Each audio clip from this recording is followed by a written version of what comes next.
Hi, and welcome to BioFix Physical Therapy and Fitness. My name is Phillip Carr, and today we're going to be talking about hip pain, and more specifically FAI, or femoral acetabular impingement, and hip pain. We're going to talk about the range of motion restrictions, what you can do and cannot do to help treat FAI non-surgically, and the different types of impingement. We'll start with the latter. The first type of impingement is called cam impingement. This is when you look at the femoral head and femoral neck. The usual spherical shape of the femoral head becomes misshapen, and the femoral neck can often become misshapen to an increase in circumference. This is more common in younger males.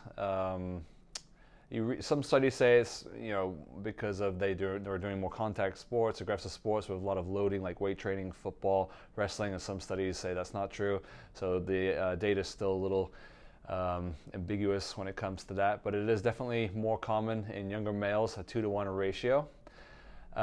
If you look at the next type, it's called Pincer, Pincer impingement, and that's when, if you look at when the femoral head goes into the socket, there's kind of an overlapping lip that kind of creates that groove, and in pincer malformation, that kind of groove is extended out a little more and kind of pinches down onto that femoral neck and become very uncomfortable and painful, and again limiting in certain ranges of motions and create certain restrictions, which we will go over. This type is more common in females in their early to mid 40s. The exact reason why is unknown. You can give several hypotheses why. I've noticed when females with children, they kind of, when they're holding the little baby, they shift to the one side. So maybe that can be increased force on that side, increased loading, and over a period of a couple of years, that can cause that type of impingement. I'm not saying that's the cause, but it could be a contributing factor. The third type is a combination of both, if you're the lucky individual that gets to have cam impingement and pincer impingement. So I can speak from this from a personal point of view, as I have FAI in my right hip, and I have both types of FAI, so I'm one of those lucky individuals that gets to experience both. I first noticed it when I was in my early 20s. I didn't have any significant pain or anything like that. I just noticed with certain movements, I did a lot of martial arts, a front kick, or if I did a burpee, bringing my knees up towards my chest, it was just more difficult on my right side. It just didn't have the range of motion. To be honest, it didn't really distract me from my routines or my participation in exercise or my hobbies at the time, so I didn't think anything of it. It wasn't until several years later that I started to experience some knee pain, and I required several surgeries on my left knee. The first surgery went in and removed the fat pad in my knee for whatever reason. So as a side note, don't go with cut friendly or always wanted to cut surgeons. Go with the more apprehensive ones that kind of use it as a last resort. So the second surgeon that I saw, after not having success with the initial knee surgery, went and scoped my knee after doing several imaging studies. Didn't find anything, didn't do any cutting or anything like that, and said, there's nothing wrong with your knee. We need to look at elsewhere in your chain. So he sat me on the clinical table at the time, and I remember my dad was there too. He was watching on, and he looked at my left hip first. As I was sitting down, he kind of moved me into internal and external rotation. Left hip was fine, no pain, no range. The range of motion was within normal limits. And then he went to the right hip, looked at external rotation, fine. Went to go into internal, it was like, boom. Like I hit some kind of block, and some kind of stop. Tried it again. Remember, he looked at me and goes, "Does that hurt?" I'm like, "Well, it doesn't hurt, but it doesn't feel brilliant. It just feels like I don't have any range of motion in my hip." He's like, "Okay, let's get an x-ray of your hip." So I remember, went off, got the x-ray done, came back into the room. Doctor was probably seeing someone else during that time, and the image was on the computer screen. My dad and I, we were definitely not orthopedic specialists or surgeons. I wasn't a physical therapist yet. And we looked at the image, and we could tell straight away there was something different and not quite right with my right hip compared to my left hip. I would say, I just remember thinking it looked about 20 to 25% larger or thickened on the femoral neck, and a little misshapenness of the femoral head. And we're like, oh, we can tell something wrong. So the surgeon came in and kind of confirmed that. He's like, yeah, you have FAI, some impingement going on. He says, you're not getting any pain in that hip right now, so I wouldn't do anything surgically now, but later on down the road, you probably do have a greater chance of getting chondral lesions, problems going with your acetabulum, and you have a greater chance of getting arthritis on that hip, as well as affecting other areas of the body. It could affect your lower back, depending if you're changing your mechanics, and also kind of load that left knee a little more, and that's probably why I was experiencing the left knee pain. And he said, you might want to adjust your activities slightly, be less aggressive with the exercises you're performing. I made those modifications, and since I have not had any knee pain, which, the modification and exercise is definitely very helpful. And if you look at the kind of stereotypical limitations in range of motion, it's going to be flexion, hip flexion is going to be limited, hip internal rotation is going to be limited, hip adduction is going to be limited. So if you combine those three limitations, they get the fatter DDIR test, which is flexion, adduction, and internal rotation, and that's one of the ways that just because you're a positive for that specific test doesn't 100% rule you in for that. You're not even imaging can really do that unless they go in and surgically look and confirm. It's just a high likelihood in that situation.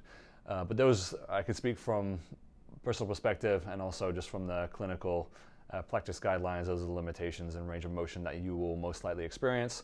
Also, it's listed that you could have limitations in hip abduction. I have not experienced that. I can throw a side kick just as high as I was when I was in my 20s. I don't have any range of motion on limitations there, but the other three I definitely have limitations on. I also have limitations when I walk, when I enter into hip extension, so I'm kind of pushing off. I notice it feels very tight, and that's probably too because if you look at when you're walking, your foot goes to midline, so it could be a slightly more adducted position. And when you're also walking, your pelvis rotates, and to compensate for that rotation, your hip kind of internally rotates. So again, those are kind of the two impingement positions. So I definitely feel tightness. It doesn't hurt me, but it does feel tight. As far as causing pain, it can cause sharp pain, like it's butting up against it and it feels very uncomfortable. Mild aching, I've never really experienced that. It's normally kind of sharp, and I feel like it's more like flare-ups. For example, you'll get like a flare-up for like 3 days up to a couple weeks, and you just have to manage those symptoms during that period. I think in my lifetime I've had about 4 or 5 flare-ups, the longest lasting about 2 weeks. During that time, you got to pay attention to what kind of activities. I think at one time, the longest one, I was running a lot, so I stopped running for a little bit and was just walking, just making sure I didn't go into, causing a lot of aggravation on that hip. So reduce that intensity and figure out what activity is bothering it, cut that out for maybe a week or 2, NSAIDs, ice, and just corrective exercise. Now I say that, now if you look at the physical therapy clinical practice guidelines, they have rankings for good treatments, which is given an A, all the way down to poor treatments for a condition, which is given an F. If you unfortunately look at all the treatment types for FAI with physical therapy, unfortunately they all get Fs. So I put a high weight on patient education, meaning you want to avoid certain types of movements and overloading patterns to prevent those flare-ups. And if someone tells you, like a therapist or a trainer or just buddy at the gym, oh, you got to stretch it out, you got to make sure you're getting that range of motion. That's one of the worst things you can do, is stretch to like your far end of range of motion where you're causing that pinching and discomfort. That's just going to irritate and inflame your hip. I've had that. I was like, this is not right what you're doing. I could tell. So avoid those people that suggest that. Now, I'm not saying don't stretch at all. You want to make sure you're maintaining a healthy range of motion. You want to make sure that you're stretching soft tissue. You will know immediately when you reach the end of your range of motion, because it feels like you're hitting bone on bone, and that's what it is. It's kind of a bony end feel. And also, if you compare two individuals, you have an individual does 100 body weight squats going as deep as they can compared to an individual, you give them a loaded bar, say, I don't know, several hundred pounds, or they're, close to their max intensity deadlift where they can do like 3 or 4 reps, and you have them do like 4 sets of that. There's a greater chance, in my experience, that you will experience discomfort and agitation of the hip doing the 100 squats repetitively than doing the heavy resistance training. FAI has never really interrupted my resistance training. The main thing you have to watch out for is not necessarily the heavy resistance, it's repeatedly doing an action. So like a martial artist, a dancer, a runner, when you're repeatedly doing the same movement over and over and going to end range sometimes, that's when you get the aggravation. What you have to watch out for with weight training or resistance training is make sure you're not compensating in other areas of your body for the lack of range of motion in that hip. So if you are limited in hip flexion, I find I have to externally rotate my feet a little more and have a slightly wider stance, and that allows me to deadlift appropriately without running my back.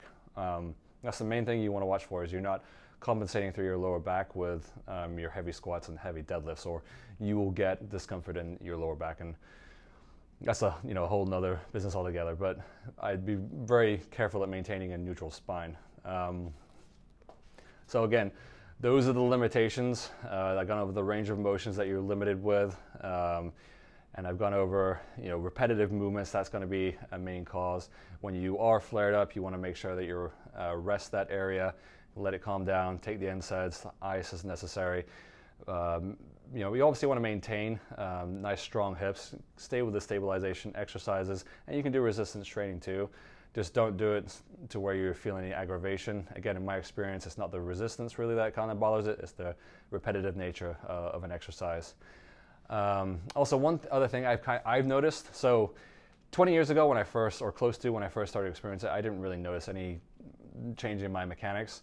You go forward 15, 20 years now, I notice a definite difference. When I'm walking, a significant tightness in that hip, it feels sometimes like I'm walking on 2 different legs, especially after I've done like a leg workout, or I've gone biking, or just something that uses my lower body a lot.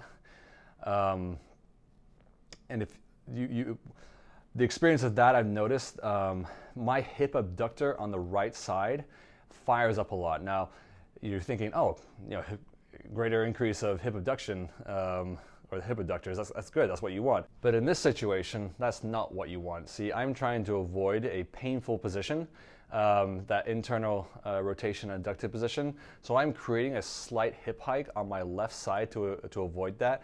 And sometimes I find myself, I want to use my abductors to propel myself forward, and I find myself almost pushing myself left, and it kind of messes with my balance. And again, I only feel this if I've done like a really heavy leg workout or a lot of lower body stuff, and I can I have a good connection with my lower body. I realize I'm doing this, I need to change it and start walking normally, and I do have to think about my walking for maybe like half a day, and then it goes away.